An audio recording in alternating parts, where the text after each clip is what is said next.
नमस्कार, स्वागत है आप सभी का आपके अपने चैनल ई मैक्स पाठशाला में।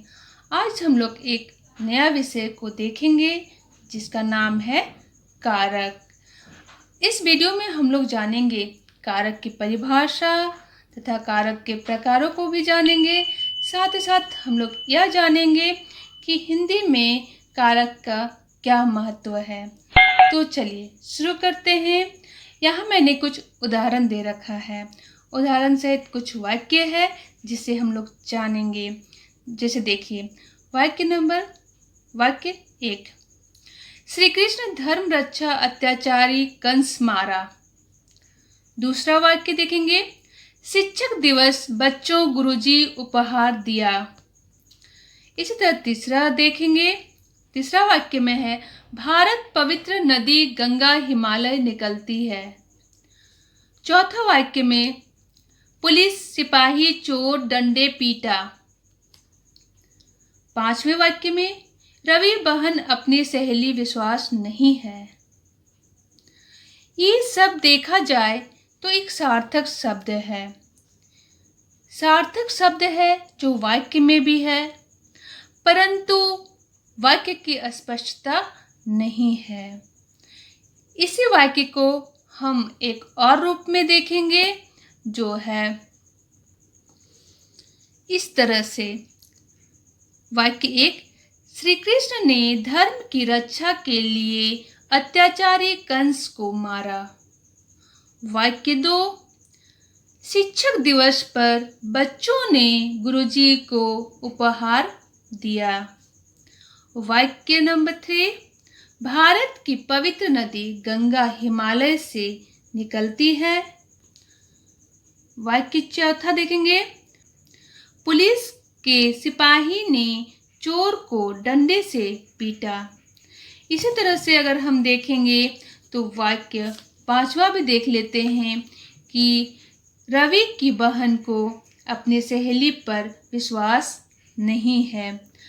हमने क्या देखा है कि इससे पहले जो भी वाक्य थे उसमें क्या चिन्ह नहीं था, ने, की, के लिए, को, पर, ये सब चिन्ह नहीं थे, जिसके कारण वाक्य सार्थक रूप नहीं दे रहा था।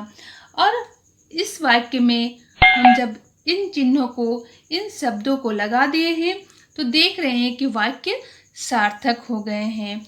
जैसे कि हम देख रहे हैं क्या कि श्री कृष्ण ने धर्म की रक्षा के लिए अत्याचारी कंस को मारा। इससे वाक्य सार्थकता के साथ साथ स्पष्ट हो जा रहा है कि वाक्य क्या कहना चाह रहा है। इससे पहले था श्री कृष्ण धर्म रक्षा अत्याचारी कंस मारा।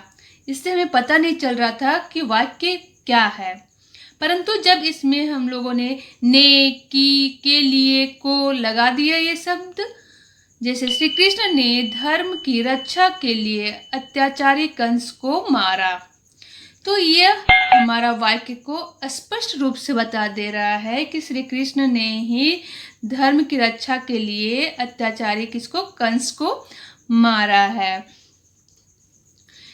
इससे हम कह सकते हैं कि जिस तरह से दीवार के बिना छत की कल्पना नहीं की जा सकती है, उसी तरह से हम कारक के बिना वाक्य की कल्पना नहीं कर सकते हैं। तो कारक हमारे हिंदी के लिए बहुत ही महत्वपूर्ण है। यह एक नींव का काम करता है, यह दीवार का काम करता है जिसके सहारे छत खड़ी होती है। तो चलिए आगे हम लोग देखते हैं। उदाहरण के माध्यम से कारक की परिभाषा को समझेंगे। पहले, सुरेश क्रिकेट खेलता है। दूसरे नंबर पे, रवि चाकू से फल काट रहा है। तीसरे नंबर पर देखें तो कह सकते हैं कि अमन अपने मित्र के लिए उपहार लाया। अगर यहाँ देखें तो इस वाक्य में सुरेश क्रिकेट खेलता है।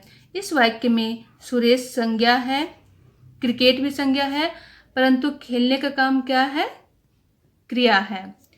दूसरे वाक्य में देखते हैं, रवि चाकू से फल काट रहा है। तो रवि क्या है? रवि यहाँ पर संज्ञा है, चाकू भी संज्ञा है और फल भी संज्ञा है। तीसरे वाक्य में अमन अपने मित्र के लिए उपहार लाया। अमन जो संज्ञा है, मित्र भी संज्ञा है और उपहार भी क्या हुआ? संज्ञा हुआ। तो हम देखते हैं कि एक ही वाक्य में दो या दो से अधिक बार संज्ञा आया हुआ है, लेकिन अगर हम उसे देखेंगे तो उसका जो अर्थ है उसमें भिन्नता मिलेगा। कैसे? सुरेश इस वाक्य में क्या कर रहा है? कर्ता का काम कर रहा है। कार्य करने वाले को कर्ता कहते हैं। तो यहाँ कौन खेल रहा है? सुरेश खेल रहा है। तो सुरेश क्या कहलाएगा? कर्ता। क्या खेल रहा है? क्रिकेट खेल रहा है। तो इस वाक्य में क्रिकेट क्या हो गया? कर्म का काम कर रहा है। इसी तरह रवि चाकू से फल काट रहा है। रवि यहाँ पर क्या हो गया? कर्ता हो गया, क्योंकि ये काम कौन कर रहा है? फल काटने का रवि कर रहा है। और किसकी सहायता से काटा जा रहा है? मतलब चाकू से। तो चाकू क्या हो गया? एक साधन हो गया जिसके द्वारा फल काटा जा रहा है। और क्रिया का प्रभाव किस पर पड़ रहा है? फल पर। क्या काटा जा रहा है? फल काटा जा रहा है। तो फल यहाँ पर क्या हो गया? कर्म हो गया। इसी तरह अगर हम देखेंगे, अमन अपने मित्र के लिए उपहार लाया। अमन वाक्य में संज्ञा है, मित्र के लिए उपहार लाया जा रहा है और उपहार यहाँ पर कर्म है। तो हम देख रहे हैं संज्ञा या सर्वनाम शब्द का संबंध जब क्रिया से जोड़ा जा रहा है तो उसका रूप में बदलाव आ रहा है। अलग अलग रूपों में अलग अलग तरह से संज्ञा या सर्वनाम का संबंध जब क्रिया से संबंध स्थापित होता है तो वो कारक कहलाता है। क्लियर हो गया कि हम कह सकते हैं कि कारक इंगित करता है। कारक क्या करता है? इंगित करता है कि वाक्य में संज्ञा या सर्वनाम का काम क्या है। हम कह सकते हैं कि संज्ञा या सर्वनाम के जिस रूप से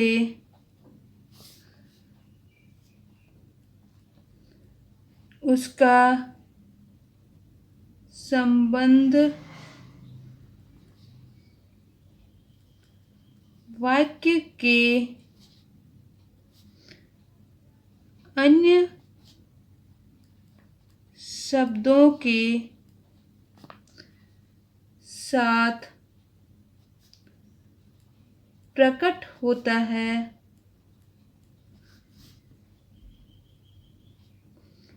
उसे कारक कहते हैं। हम क्या कह सकते हैं? संज्ञा या सर्वनाम के जिस रूप से उसका संबंध वाक्य के अन्य शब्दों के साथ प्रकट होता है उसे हम क्या कह सकते हैं? कारक कह सकते हैं या फिर कारक कहते हैं। दूसरे शब्दों में अगर हम कहें तो कह सकते हैं कि संज्ञा या सर्वनाम का क्रिया से संबंध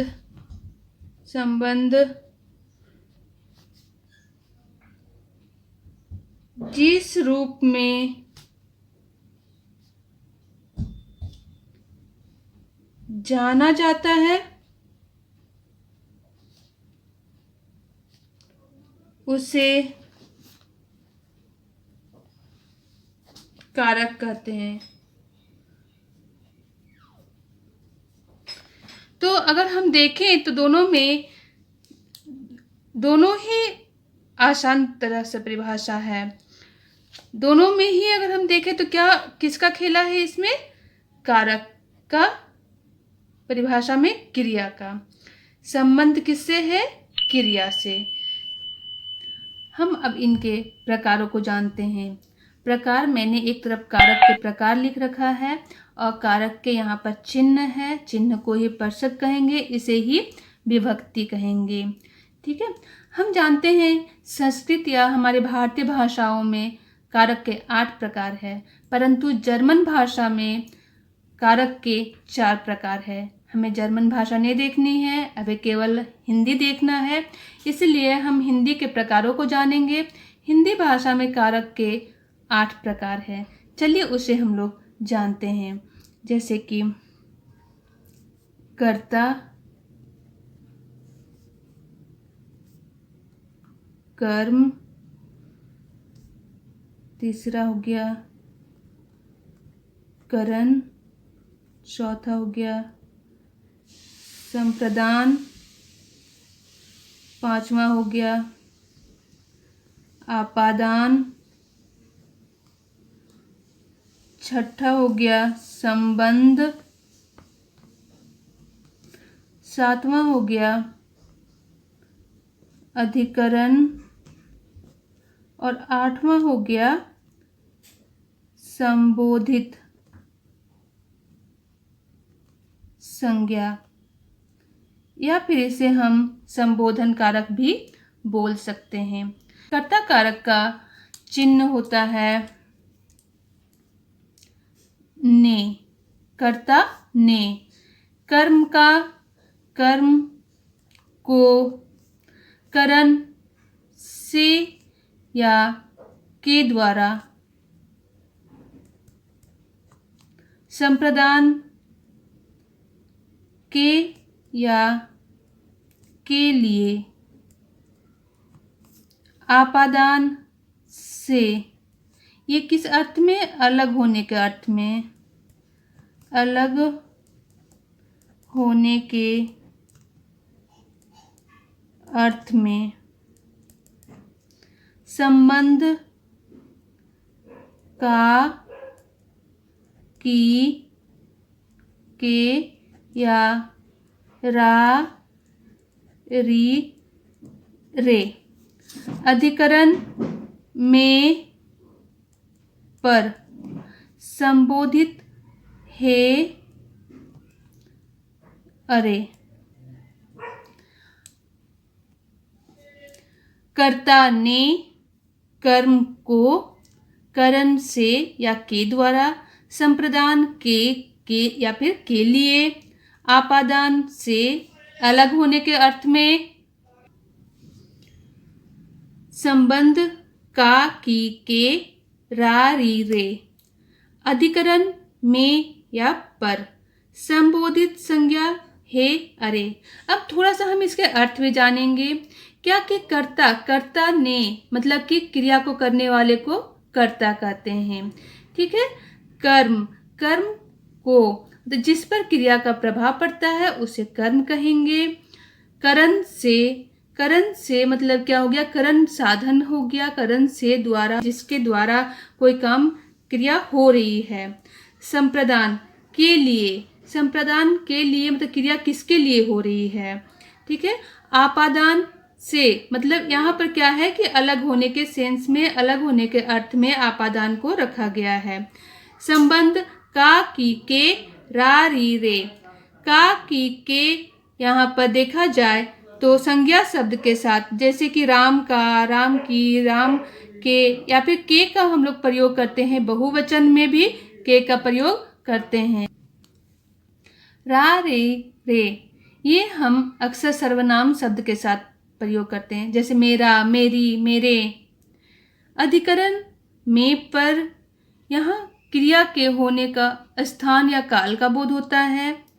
संबोधित संज्ञा हे, अरे, यह संबोधित करने के लिए किया जाता है, जैसे हे, अरे, मित्रों। यह थी आज का वीडियो। आज का वीडियो मैं यहीं समाप्त करती हूँ, क्योंकि वीडियो बहुत लंबा हो जाएगी अगर पूरा पढ़ाऊँगी तो। अगले वीडियो में हम लोग इसके प्रकारों को विस्तार से देखेंगे और जानेंगे। तब तक के लिए जय हिंद, जय भारत।